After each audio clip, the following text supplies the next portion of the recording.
abakobwa benshi no muzi usanga arabashitse mu mageto y'abahungu. Tubabazwa niki nuko usanga umuntu ageze umwanya wo kuzoja kubaka yamaze kumenya abahungu benshi.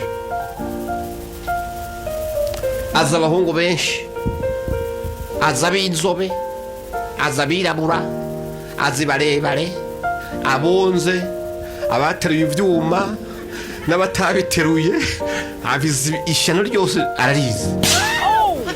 Mwe tubabarire cyane.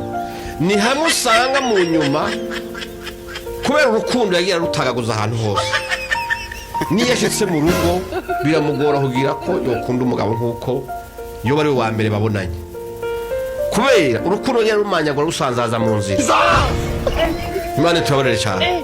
Igituma ingo nyinshi zigo zirasambuka aravuga ati ntere iteka urugo mfe kuja kubaka mugabo akaja kubaka n'umuntu yumva adakunze kandi azangeso yahoramwo atazihevye nko gusa kugira ngo yitwe ko afise umugabo cyangwa yitwe ko afise umugore. Kobwa bafite ubushyuhe n'abasore bafite ubushyuhe